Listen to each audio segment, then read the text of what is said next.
years now at Kentucky, and each of those teams have earned a number one seed and reached the Final Four or both. Uh, you know, in his time at Kentucky, so I might expect that trend to continue with Calipari and the Wildcats. This will be the least experienced group, though, he has coached here.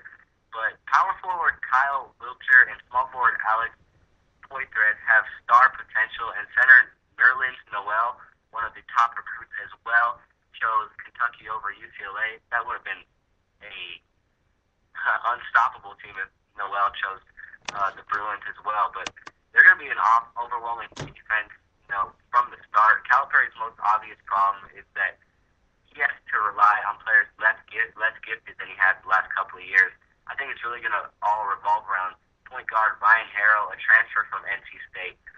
The kid has much less ability than playmakers that Calipari has had in the past, like Kid Gilchrist, who was drafted number 2 overall to the Bobcats, and of course Derrick Rose. But he has to be good enough to run the Wildcats over teams like Louisville and Tennessee, which of course I just said Louisville had Peyton Sieve at the point and Tennessee has Trey Golden. So those are my top 5 for the NCAA basketball season going into it. I like Ohio State at number 3. No, it wasn't number 3. It was number 4. Number 3, I like Louisville. Louisville's a good choice. UCLA is a little bit shaky there, I think. Indiana, I like the topic of Indiana top 5, but I don't really consider them as a number 1 team.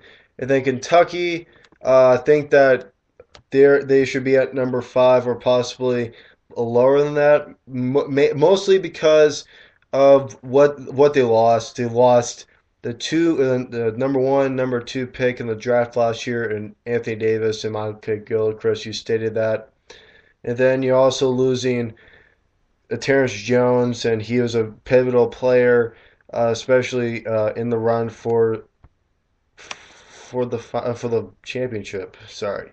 And just to state this out, Ohio State. The only concern I have for Ohio State is that they have kind of a tough schedule in the Big Ten. The Big Ten, one, in my opinion, the toughest conference in the whole nation, with Indiana, Michigan, Wisconsin, Michigan State, Illinois in there a little bit. Purdue is going downhill a little bit, but in recent past they've done very good. So that's the only concern.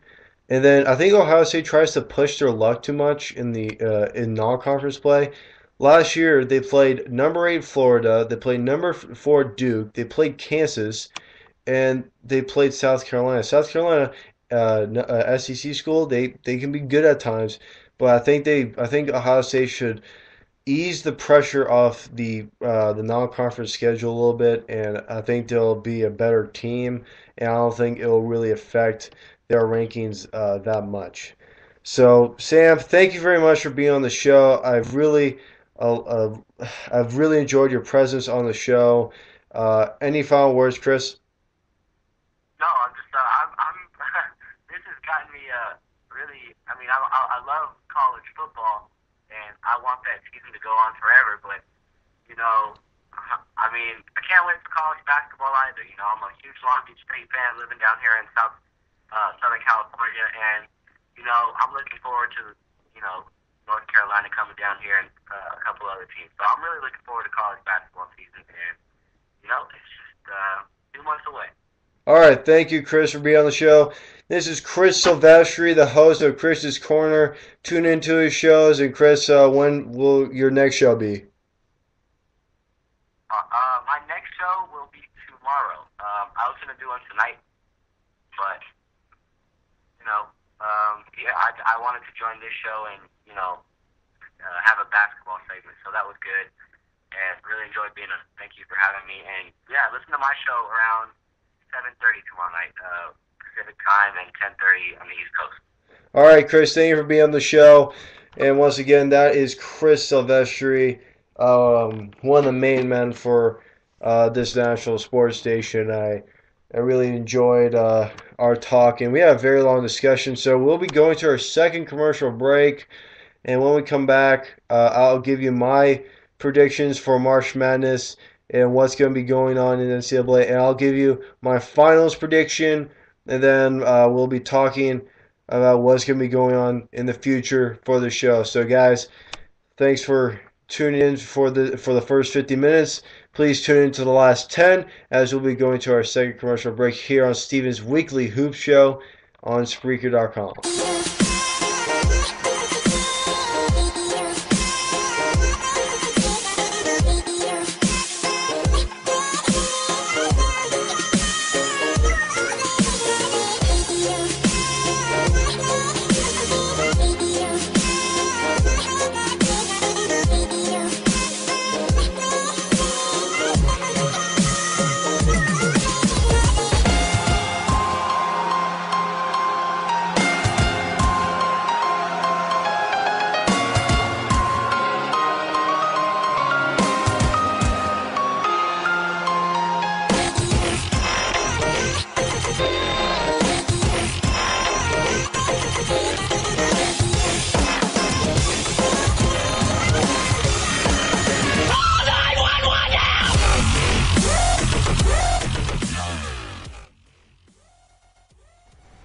And ladies and gentlemen, welcome back to Siemens Weekly Hoop Show here on September 11th, 2012. It's actually September 12th right now in the East Coast since it's 12:24 over there near the Atlantic.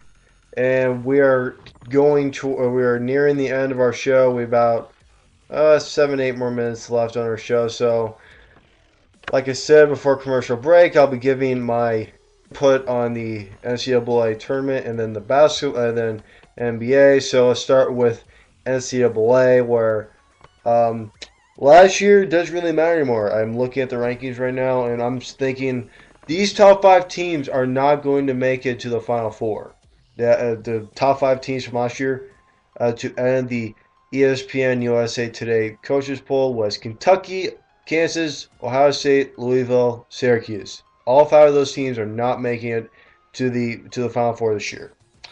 My four teams that are making it to the Final Four this year is going to be number one, Indiana. Like I said before commercial break, when I was talking with Chris, Indiana's a very good squad. They upsetted Kentucky, and I think you can do more damage out of the Big Ten. I know the Big Ten, like I also stated before commercial break, is the hardest conference in the nation for NCAA basketball. I get it. You have probably five other teams that are going to be ranked in the preseason this year, like Wisconsin, Purdue, Michigan State, Michigan, uh, Illinois probably, and that Indiana is number one. Number two is going to this is kind of a surprise team in a way, but I'm going to go out there and I'm going to pick Florida. Florida, I think, is becoming a better ball club. I know they lost. I know lost. I think I lost. They lost one or two players to the draft, but I think that they're going to be a better team this year, especially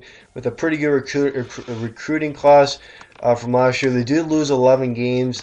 That is the most lost games by a team that finished in the top 10. They had 11, so not the best end to the season. And they're also in the SEC, even though they've gone kind of downhill in the category of hard conferences. I think Florida is still a very good ball club. They still have some tough teams in there, like Vanderbilt, like Georgia, and you know,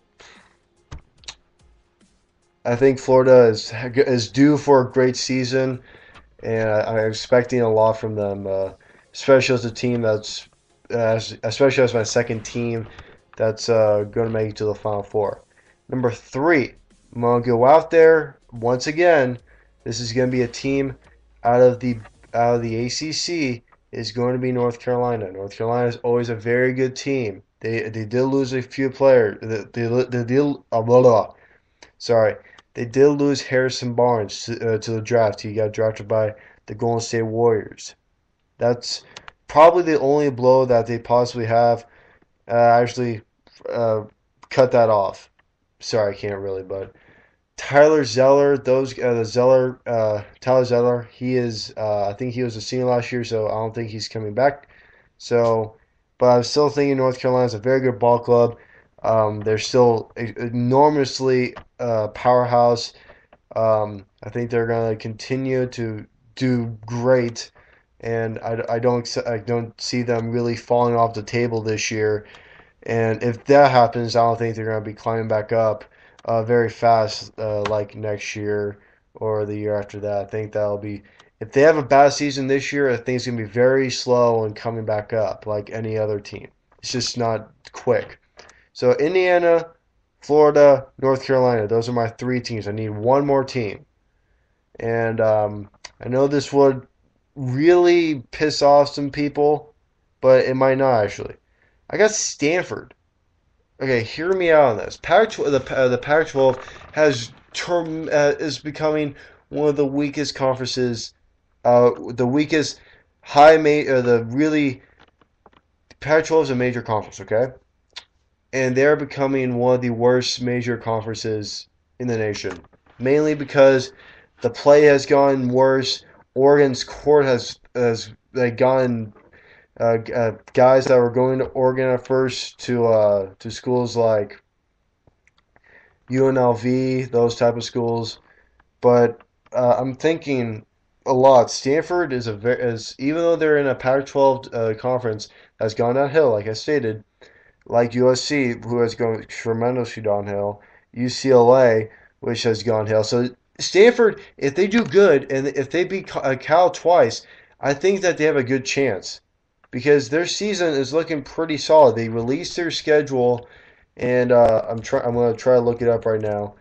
But I think with a lot of, I think all their starters are coming back, and I think having the same starters as last year just makes the team so much better.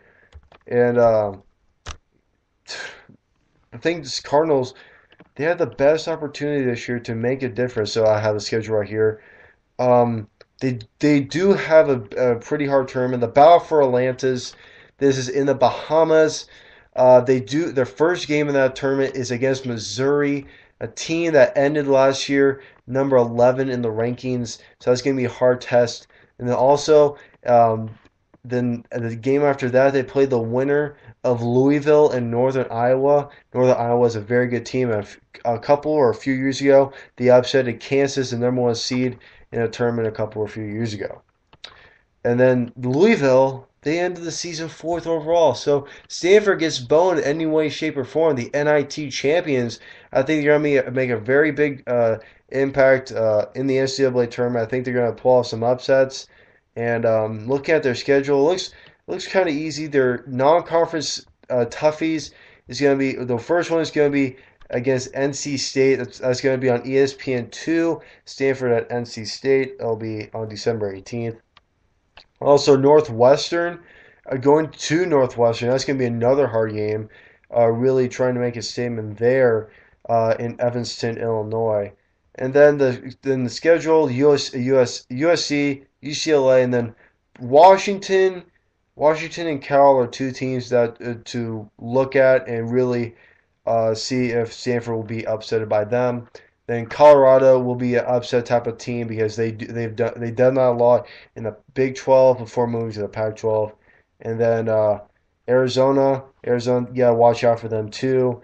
So those three teams, Washington, Cal, and Arizona, I don't think they're going to have tremendous seasons, especially Arizona, losing a pretty good ball club, a couple players losing them. So I think that the Pac-12 is wide open. I think Stanford is going to take that all the way. And I'm talking a little bit too much about NCAA. Let's talk about some NBA. Talk about some NBA stuff.